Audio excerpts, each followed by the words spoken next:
Coal scam దేశవ్యాప్తంగా సంచలనం సృష్టిస్తుండటంతో కేంద్రం సీన్లోకి ఎంట్రీ ఇచ్చింది. అవినీతి ఎక్కడ జరిగింది, ఎక్కడ లోపాలున్నాయి, ఎవరు సూత్రధారులు, ఎవరు మూలధారులు అన్న కోణంలో పరిశీలించేందుకు కేంద్ర బొగ్గు గనుల శాఖ ఆధ్వర్యంలోని టీం రాష్ట్రానికి చేరుకుంది. అయితే టీం చేరుకున్న విషయాన్ని రహస్యంగా పెట్టినట్లు తెలుస్తోంది.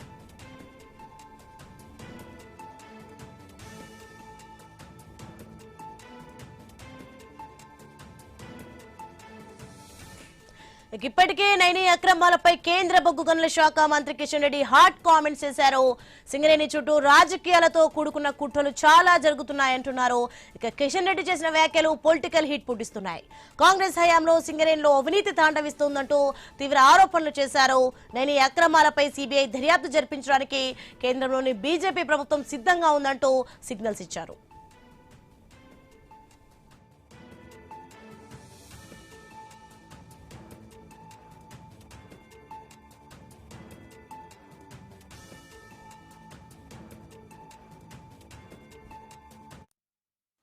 నైని కోల్ బ్లాక్ సంబంధించి ఎండిఓ నియమించాల్సింది. ఎండిఓ పని 2 పనులు: బొగ్గు ప్రొడక్షన్ చేయడము, బొగ్గు రవాణా చేయడం. ఈ 2 పనులు సంబంధించినటువంటి టెండర్ అది. దానికి సైట్ విజిట్ సర్టిఫికెట్ అనేటువంటి ఒక కొత్త నిబంధన, అది సింగరేణి ఇవ్వాలా. సింగరేణి ఆ సర్టిఫికెట్ ఇచ్చిన తర్వాత టెండర్లో పాల్గొంటే టెండర్ల ప్రక్రియ పూర్తయిన తర్వాత అటు ప్రభుత్వానికి కానీ ఇటు కంపెనీలకు కానీ ఇబ్బందులు వస్తాయి. దాని కారణంగా కోల్ ప్రొడక్షన్ లేట్ అవుతుందనేటువంటి దృక్పథంతో కేంద్ర ప్రభుత్వము సైట్ విజిట్ చేసి సెల్ఫ్ డిక్లరేషన్ చేయాలని నిబంధన పెట్టారు. దానికి సెల్ఫ్ డిక్లరేషన్ బదులు సింగరేణి ఈరోజు సర్టిఫికెట్ ఇస్తుంది అనేటువంటి నిబంధన పెట్టి వాళ్ళకు నచ్చిన వాళ్ళకే సైట్ విజిట్ సర్టిఫికెట్ ఇచ్చినట్టు, మిగతా వాళ్ళకి ఇవ్వకుండా ఉండేటట్టు ఇందులో అనేక రకాల ఆరోపణలు ఈరోజు పత్రికల్లో ప్రచార సాధనాలు వస్తూ ఉన్నాయి.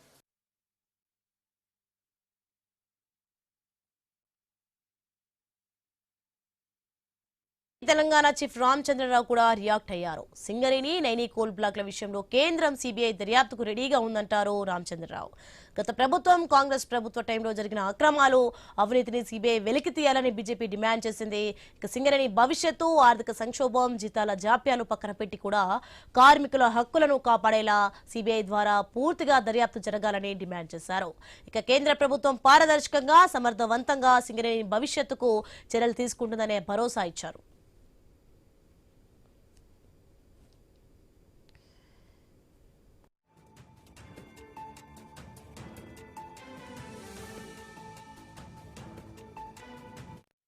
సీరియస్ గా ఉన్నట్టు కనిపిస్తోంది. సింగరేణి ఏ కుటుంబానికి చెందింది కాదంటున్న నేతలు కార్మికుల చెమట, రక్తంతో నిర్మితమైన ఆస్తిని కాపాడుకునే అవసరం అందరిపై ఉందంటున్నారు నిపుణులు. ఇక దీంతో కేంద్రం కూడా ఈ అవినీతిపై కన్నేసినట్టు తెలుస్తోంది. అందుకే నైని అక్రమాలను పరిశీలించేందుకు వచ్చిన టీం ఎక్కడ పరిశీలిస్తుంది, ఏ రికార్డులను చూస్తుంది, నైని టెండర్ల రద్దు వరకే ప్రయత్నిస్తుందా, మొత్తం వ్యవహారంపై ఫోకస్ పెడుతుందా అన్నదే ఇప్పుడు పెద్ద చర్చగా మారింది.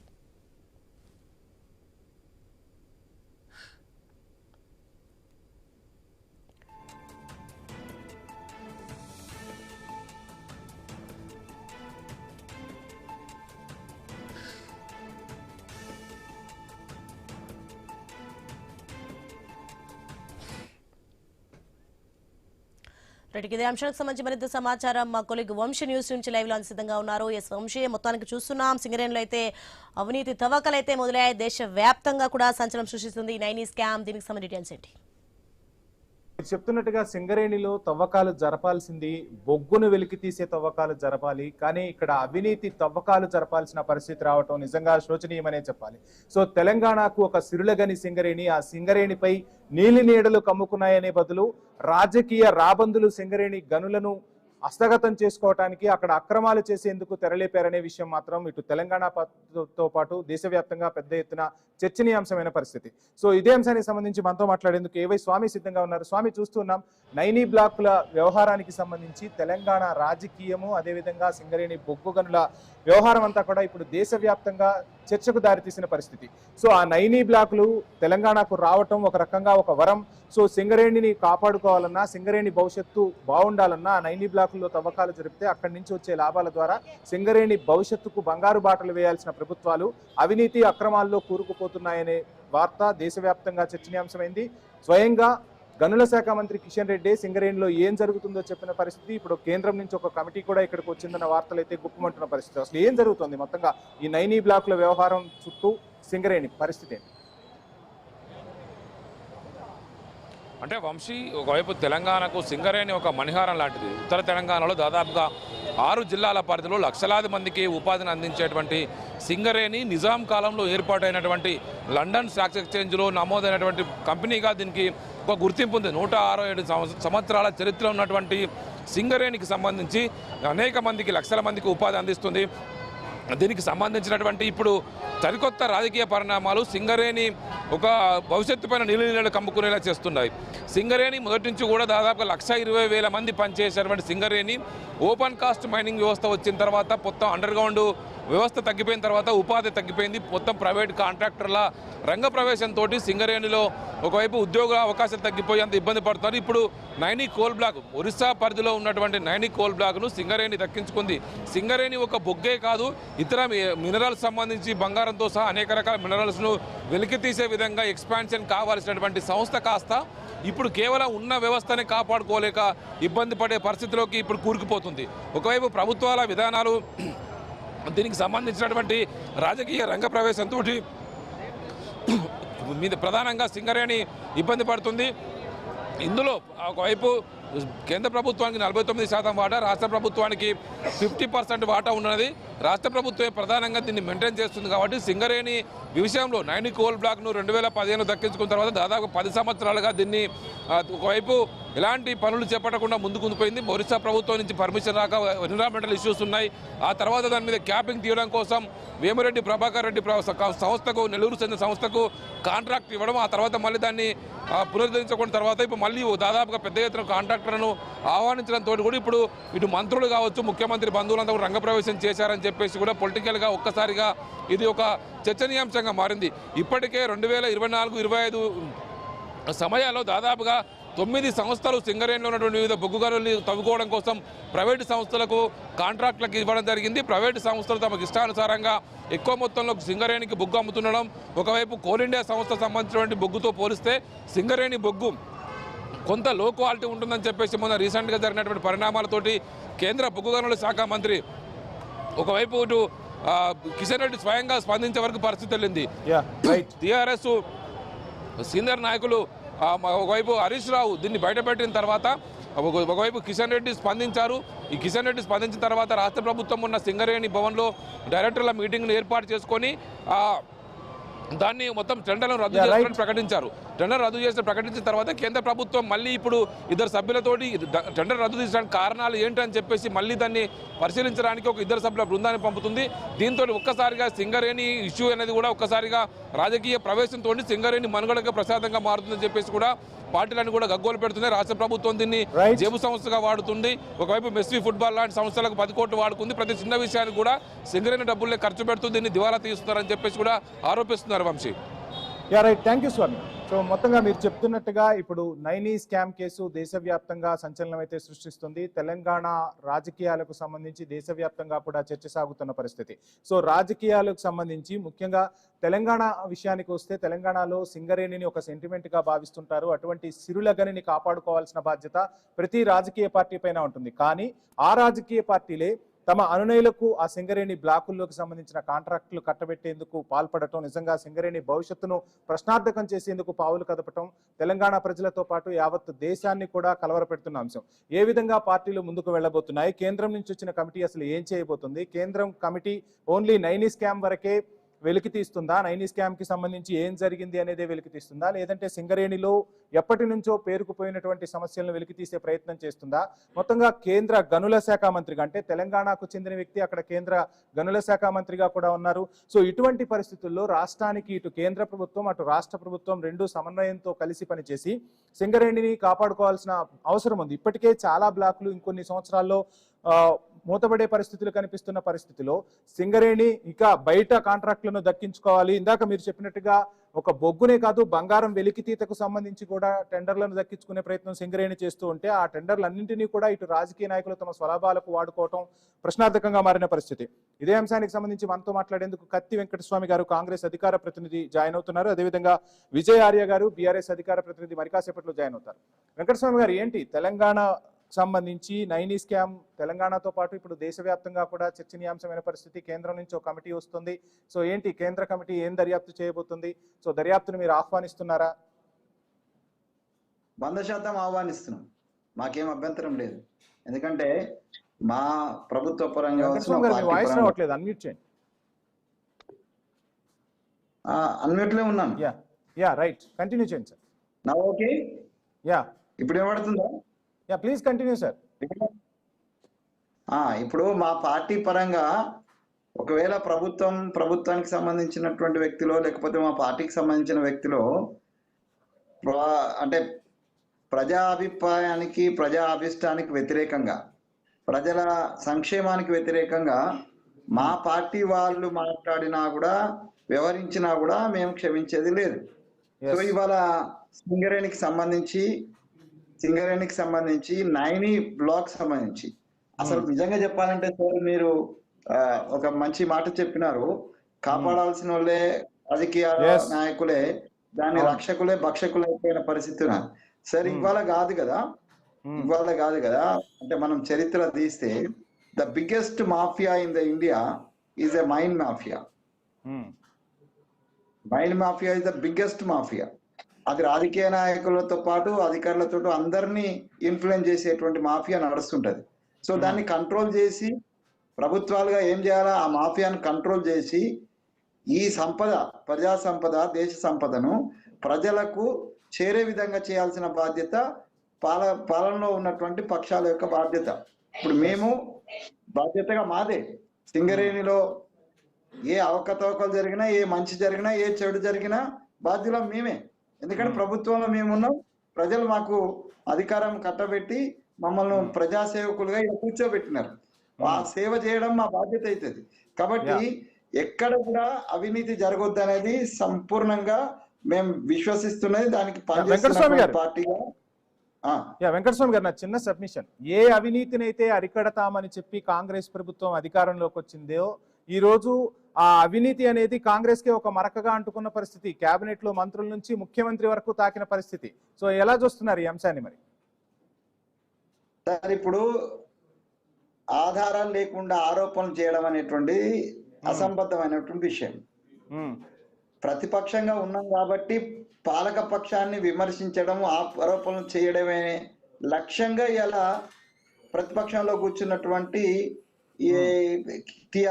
బీఆర్ఎస్ పార్టీకి సంబంధించిన నేతలు మాట్లాడుతున్న తీరు ఆ రకంగా ఉంది. నిర్దిష్టమైనటువంటి ఆరోపణలతోటి ఆధారాలతోటి ముందు పెడితే వాళ్ళ దాకా అక్కర్లేదు సార్, వాళ్ళ దాకా అక్కర్లేదు. మా పార్టీలో మా పెద్దలను ఒప్పించి మాలాంటి వాళ్ళే ముందు నిలబడి దాన్ని చర్యలు తీసుకునే విధంగా చేస్తాం. దాంట్లో డౌట్ ఏం లేదు. Nobody will be spared, including the CM. Nobody will be spared, and the ultimate is the ప్రజల సంక్షేమం. ప్రజలు మాకు ఇచ్చిన బాధ్యతను కాంగ్రెస్ పార్టీగా నిలబెట్టుకోవడము మా బాధ్యత అవుతుంది. ఆ బాధ్యతను తప్పుకున్న రోజు మేము అనర్హులం అవుతాం. ఫర్దర్ గా మేము అధికారం అడగడానికో ఓటు అడగడానికో అనర్హులు అవుతాం. సో కాబట్టి నేను చాలా స్పష్టంగా చెప్తున్నా, మిత్రులు ఎవరు అంటే ఆరోపణలు చేయడం సహజమే కావచ్చు, కానీ అసత్య ఆరోపణలు గట్టిగా బట్టగాల్చి మీ చేయడము, లేకపోతే ఏదో మీడియాలో ఉండడం కోసము ఆరోపణ ప్రత్యారోపణ వద్దండి. అది పాలపక్షమైనా పక్షమైనా ఆరోపణ ప్రజా సంక్షేమాన్ని దృష్టిలో పెట్టుకొని ప్రజల సంపదను కొలగొడుతుంది ఎవరికైనా ఆ రకంగా అక్రమార్కులు చేస్తే ఆ అక్రమార్కుల మీద ప్రతిపక్షం పాలక విజృంభించాలి. వెంకటస్వామి గారు, మీరు చెప్తున్నట్టుగా నిజంగా అటువంటి నిర్ణయాలు వస్తే ప్రజలు కూడా స్వాగతిస్తారు. సో ఎవరైనా సరే ఒక అవినీతి ఆరోపణ వచ్చినప్పుడు దాన్ని నిరూపించుకోవాల్సిన అవసరం అయితే ఖచ్చితంగా ఇప్పుడు కాంగ్రెస్ ప్రభుత్వంపై ఉంది. అయితే ఇక్కడ అంశం ఏంటి అంటే రాష్ట్ర ప్రభుత్వానికి 51% వాటా ఉంది, కేంద్ర ప్రభుత్వానికి 49% వాటా ఉంది. ఈ వాటా గురించి ప్రజలు ఈ రోజు మాట్లాడుకోవట్లేదు. ఇక్కడ రాష్ట్ర ప్రభుత్వంలో ఉన్న మంత్రులకు అదేవిధంగా కేంద్ర ప్రభుత్వంలో ఉన్న కిషన్ రెడ్డికి మధ్య వాటాలు కుదరలేదు. ఈ వాటాల నిష్పత్తిలో తేడా రావటం వల్లే ఈ రోజు ఈ నైని స్కామ్ అనేది బయటకు వచ్చిందని చెప్పి వినిపిస్తున్న విమర్శ. దీనికి ఏం ఆన్సర్ చేస్తారు? అదేవిధంగా సింగరేణిలో గతంలో కూడా చాలా ఆరోపణలు జరిగాయని చెప్పి మీ ప్రభుత్వమే చెప్పిన పరిస్థితి, మీ ప్రభుత్వం వచ్చిన తర్వాత మొత్తం అక్కడ ప్రక్షాళన చేస్తామని కూడా చెప్పిన పరిస్థితి. మరి ఇప్పుడైనా పూర్తిగా దృష్టి సారించబోతున్నారా సిరులగని సింగరేణిని కాపాడుకోవటానికి? 100% it is our commitment. Singareni రక్షణ, సింగరేణి యొక్క అభివృద్ధి, దాని యొక్క ఎక్స్పాన్షన్, ఆ ఎక్స్పాన్షన్ కోసమే మేము కొట్లాడి కేంద్ర ప్రభుత్వాన్ని ఒప్పించో మెప్పించో ఏదో రకంగా సింగరేణి కోసం నైని గనులను దక్కించుకున్నాం మేము. ఆ ప్రహాసానం కూడా మీ అందరికి తెలుసు.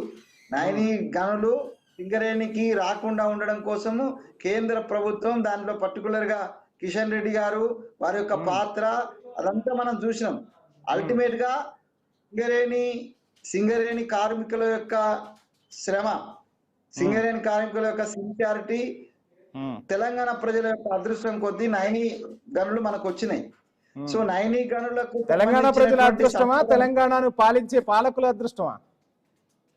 పాలకుల అదృష్టం అంటే నేను ప్రజల అదృష్టమే. ఎందుకనంటే అది దక్కించి అంటే అసలు యాక్చువల్లీ కేంద్ర ప్రభుత్వము మొత్తం దేశాన్ని ప్రైవేట్ వ్యక్తులకు దోచి పెడుతున్నటువంటి సమయంలో ఈ నైని గనులతో సహా అన్ని గనులను అదానిలకో అంబానీలకో జిందాళ్లకో అమ్ముకునే ప్రయత్నం చేస్తున్న సమయంలో పోటీపడి మనం నైని గనులను ఈ ప్రజల సంపదగా మనం తెచ్చుకున్నాం. ఆ ఫైట్ అంతా దాని లోపలికి నేను పోతలేను, అప్పుడు మీరు కూడా ఉన్నారు, అందరికీ తెలుసు. కిషన్ రెడ్డి గారి యొక్క నిష్క్రియాపర్వం కూడా తెలుసు. ఇప్పుడు నేనేమంటున్నా అంటే 51% ఉన్నది కాబట్టి మేము బాధ్యత వహిస్తాం. 51% ఉండడమే కాదు, ఈ సింగరేణి అనేటువంటిది మన అస్తిత్వం, తెలంగాణ ప్రాంతం యొక్క అస్తిత్వంగా నేను భావిస్తున్నా. అస్తిత్వాన్ని అందరు కలిసి ప్రమాదంలో పడేస్తున్నారు కదా. అండ్ ఇంకొకటి నాదొక చిన్న సబ్మిషన్ వెంకటస్వామి గారు నాదొక చిన్న సబ్మిషన్ మీకు. నైని కోల్ బ్లాకులు వచ్చాయి, సరే మీరు చెప్పినట్టుగా మనకు వరం అన్నారు, ప్రజలకు మంచి వరం అని చెప్పిన పరిస్థితి. ఒక దశాబ్దం అయిపోయింది, అంటే 10 సంవత్సరాలు అయిపోయింది. మళ్ళా ఇప్పుడు మనం ఇంకా కూడా దాని చుట్టూ అంటే ఆ బొగ్గు గనులను వెలికి తీసే క్రమంలో ఇంకా అవినీతి ఆరోపణలు, అక్కడ ఇంకా వర్క్ స్టార్ట్ కాని పరిస్థితి. సో అది ఎలా మనకు మేలవుతుంది? ఉన్న టైం అంతా కూడా ఈ ఆరోపణలు ప్రత్యారోపణలతోనే సరిపోతున్న పరిస్థితి కదా. ఇప్పటికైనా నిష్పక్షపాతంగా ముందుకు వెళ్తారా? తెలంగాణలో ఉన్న సింగరేణిని కాపాడేందుకు ముందడుగు వేయబోతున్నారా, లేదంటే యాజ్ ఇట్ ఈస్ గా ఆ వాటాలు కుదిరిన తర్వాతే అక్కడ పనులు ప్రారంభం అవుతాయా? సార్ ఇప్పుడు ఆరోపణ వచ్చినది, ఆ నియమ నిబంధన విషయంలో ఆరోపణ వచ్చినది కాబట్టి ఇమ్మీడియట్ గా ఆ సంబంధిత మంత్రిగా డైరెక్ట్ గా బట్టి గారి మీదనే ఆరోపణ వచ్చింది కాబట్టి ఇమ్మీడియట్ గా ఆయన స్పందించినాడు. దానికి సంబంధించినటువంటి ప్రాసెస్ లో పారదర్శకంగా ముందే నేనేమంటున్నా, ఇప్పుడు ఈ అస్తిత్వాన్ని కాపాడుకోవడం కోసము పార్టీ పరంగా తెలంగాణ బిడ్డగా ఉద్యమకారుడిగా నాలాంటి వారు అనేక మంది కాంగ్రెస్ పార్టీ నాయకునిగా జమాన్ ఆస్మాన్ ఏకం చేసి కొట్లాడతాం. దీంట్లో ఎవరికి చెప్తున్నా కదా, మా మంత్రులు కావచ్చు, మా పార్టీ వ్యక్తులు కావచ్చు, లేకపోతే బయట ఉన్నటువంటి మాజీలు కావచ్చు, ఎవరికి కూడా అవినీతి చేయడానికి అవకాశం లేకుండా గొంతెత్తి కంపల్సరిగా ఈ ప్రజా సంఘాలను, మీడియాను, లేకపోతే ప్రతిపక్షాలు అందరినీ కలుపుకొని ఎవడు దాన్ని అవినీతి చేసినా, ప్రజల సంపద దోచుకున్నా వాళ్ళ వ్యతిరేకంగా పోరాటం చేస్తాము. మీకు తెలుస్తాం సార్, ప్రభుత్వం మాది ఉంది కాబట్టి మాకు అవకాశం ఎక్కువ కాబట్టి డెఫినెట్ గా మేము దాంట్లో అగ్రెసర్ గా ఉంటాం, అందరికన్నా ముందు ఉంటాం. డెఫినెట్ గా సింగరేణి అస్తిత్వాన్ని రక్షించడం కోసం దాంట్లో ఏం డౌట్ అక్కర్లేదు సార్. ఆ పార్టీకి సంబంధించిన ఎవరికి కూడా ఎగ్జామ్షన్ లేదు సార్. అవినీతి పరమైన మా పార్టీ ఉండొద్దు, వెళ్ళిపోవాలి. రైట్. వెంకటస్వామి గారు, 32,000 కోట్లు బీఆర్ఎస్ హయాంలో సింగరేణికి బాకీ పడితే ఇప్పుడు ఆ బాకీలు 47,000 కోట్లకు వచ్చిన పరిస్థితి. సో జీతాలకు కూడా బ్యాంకుల నుంచి అప్పులు తెచ్చుకునే పరిస్థితులు తీసుకొచ్చారంటే మొత్తంగా సింగరేణిలో రాజకీయ జోక్యం ఎక్కువైపోయింది. రాజకీయ నాయకులంతా చొరబడిపోయారు, దాన్ని ఒక రాజకీయ ప్రయోగశాలగా రాజకీయ కర్మాగారంగా మార్చుకున్నారన్న విమర్శలు కూడా వినిపిస్తున్నాయి. సో ఏంటి మరి ఈ బాకీలు క్లియర్ చేసే ప్రయత్నం ఏమైనా చేస్తున్నారా? సార్ మేము వచ్చినప్పటి నుంచి రకరకాల అంటే ఆర్థికంగా కొంత సంక్షోభంలో ఉన్న సమయంలోనే మేము అధికారంకి వచ్చాం. దాన్ని అసెంబ్లీ సాక్షిగా మా మంత్రులు కావచ్చు, ముఖ్యమంత్రి కావచ్చు, దాన్ని ప్రజలకు మీ ముందు అంతా ఉంచారు. ఉంచిన దాన్ని అక్కడ వదిలిపెట్టాం. మేము కూడా చెప్పినాం, పదే పదే ఆ అంశాన్ని ఎత్తొద్దు, మనము అయిపోయింది, మనం ప్రజలకు చెప్పినాం ఎంత క్రిటికల్ కండిషన్ ఉందో ఆ కండిషన్ చెప్పినాం. నేను స్వయంగా చెప్పిన, ఇక పదే పదే ఆ సంక్షోభం గురించి మాట్లాడద్దు, ఇప్పుడు సంక్షేమం గురించి మాట్లాడండి. ఎందుకంటే మనం వచ్చినాం కాబట్టి ఇప్పుడు సింగరేణి కావచ్చు, ఇంకా రిసోర్స్ కావచ్చు, రిసోర్సెస్ పెంచి ప్రజలకు పంచుదాం, రిసోర్సెస్ పెంచి ప్రజల అవసరాన్ని తీసుకుందాం.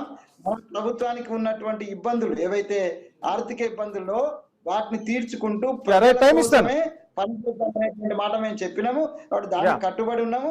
ఆ దిశగా డెఫినెట్ గా మేము ముందుకెళ్తాము. డెఫినెట్ గా ఆ అవకాశం, ప్రజలు మాకు ఇచ్చిన అవకాశాన్ని సద్వినియోగం చేసుకుంటాం. రైట్. విజయార్య గారు, ఏం జరుగుతుంది మొత్తంగా మీ హయాంలో ఉన్నప్పుడే? మొత్తంగా కల్వకుంట్ల కుటుంబం మొత్తం కూడా సింగరేణి కార్యకలాపాల్లో భాగస్వామ్యం అయిపోయారు. చిన్న కాంట్రాక్టుల నుంచి పెద్ద కాంట్రాక్టర్ల వరకు కూడా మొత్తం మీ కనుసన్నల్లోనే జరగటం వల్లే ఈ రోజు సింగరేణికి ఈ పరిస్థితి వచ్చింది అని చెప్పి ఇటు కాంగ్రెస్ అటు బీజేపీ ఆరోపిస్తున్న పరిస్థితి. ఏం సమాధానం చెప్తారు? మేము పారదర్శకమైనటువంటి పాలన అందించినాము, ఒక బాధ్యతాయుతమైనటువంటి పాలన అందించినాము. అలాగే వాస్తవంగా ఏంటంటే ఈ జవాబుదారితనం లేక ఇదంతా ఇబ్బందులు ఉన్నాయి. ఈ రోజు ప్రతిపక్షాలు ఆనాడు కాంగ్రెస్ ఉండే, ఈనాడు మేమున్నాం, పరిపాలనలో ఎవరో ఒక పార్టీ ఉన్నది అన్నప్పుడు ఒకరిది ఒకరు ప్రతిరోజు అంచనా వేస్తూ ప్రజా పరిపాలన సరిగ్గా జరుగుతుందా లేదా అనే కోణంలోనే ఆలోచన చేస్తారు ఎవరైనా కూడా.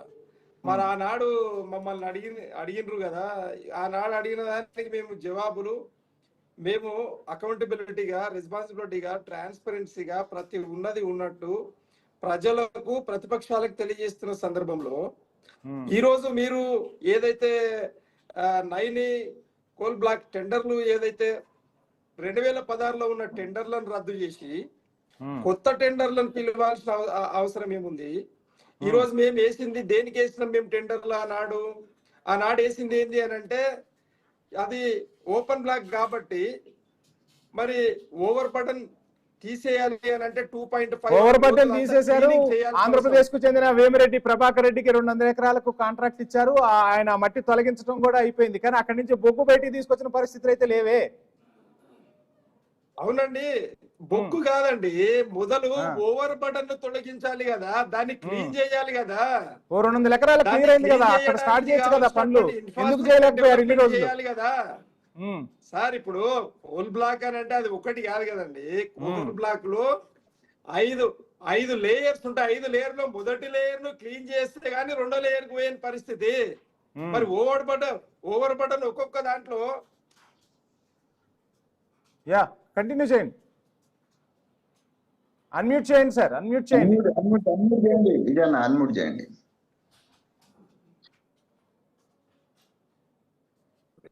అయితే ఓవర్ బటన్ ఏదైతే ఉందో ఓవర్ బటన్ తొలగించడానికి గాను మరి ఆ విధమైనటువంటి మొత్తము ఆనాడు నుంచి ఈనాటి వరకు ఓవర్ బటన్ తొలగించడం, ఓబీ తొలగించడం. సరే, ఫైనల్ గా ఇప్పుడు కేంద్రం నుంచి ఒక కమిటీ వచ్చింది. ఆ కమిటీని మీరు ఆహ్వానిస్తున్నారా? నిష్పక్షపాతంగా దర్యాప్తు జరుపుతాము. ఇప్పుడు నైని స్కామ్ గురించే కాదు, 2014 నుంచి సింగరేణిలో ఏం జరిగిందో పూర్తి స్థాయి దర్యాప్తు జరుపుతామంటూ కేంద్రం చెప్తున్న పరిస్థితి. సో ఆ కమిటీని మీరు ఆహ్వానిస్తున్నారా? సార్ ఒక్క సెకండ్, నాకు సౌండ్ ప్రాబ్లం ఉంది. నా క్వశ్చన్ అర్థమైందా మీకు? ఒక్క సెకండ్, కెన్ ఐ రిపీట్? ఈ మధ్యలో కాల్ వచ్చి ఇబ్బంది. హలో, నా వాయిస్ వస్తుందా అండి? వస్తుంది. నా క్వశ్చన్ అర్థమైందా మీకు? మీరు మళ్ళీ అడగండి.